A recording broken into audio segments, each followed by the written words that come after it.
বাজারে গেরুয়া আবিরের কদর বেশি। ইভিএম বন্দি জনমত, ইভিএম সেল হয়ে গিয়েছে স্ট্রংরুমে, কিন্তু ময়দানের লড়াই শেষ হতেই শুরু করেছে অন্য লড়াই আবিরের বাজারে। গণনা দিন বিজয় উৎসবের প্রস্তুতিতে জেলা জুড়ে এখন হু হু করে বিক্রি হচ্ছে লাল সবুজ গেরুয়া আবির। মঙ্গলবার দ্বিতীয় দফার মাধ্যমে রাজ্যে ভোট গ্রহণ শেষ হওয়ার কয়েক ঘন্টার মধ্যেই বাঁকুড়া শহরের রাস্তলা পাইকারি দোকানগুলিতে ভিড় জমতে শুরু করে। শেষ হাসি হাসবেন তারাই ধরে নিয়ে সব দলের কর্মীরা বস্তা বস্তা আবির তুলছেন। বাঁকুড়া শহরের পাইকারি ব্যবসায়ী রাজু কুন্ডু বলেন, এবার আবিরের চাহিদা বেশ ভালো।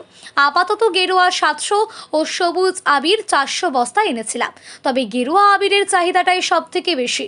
আর এক ব্যবসায়ী বাপি দাস বলেন, লাল সবুজ গেরুয়া সব রঙের আবিরে রেখেছি, ব্যবসায়ী হিসেবে রাখতেই হয়। তবে 4 তারিখে বোঝা যাবে, কিন্তু বাঁকুড়ার বিজেপির জয় জয়কার হবে বলেই তিনি আশা প্রকাশ করেন। মূলত এখনো গেরুয়া আবিরের চাহিদা বেশি রয়েছে, সাথে সাথে সবুজ আবিরও চলছে। গেরুয়ার ডিমান্ডটা একটু বেশি আছে। বাকি অন্যান্য লাল বা লাল চলে না, লাল আবিরের কোনো কিছু নেই।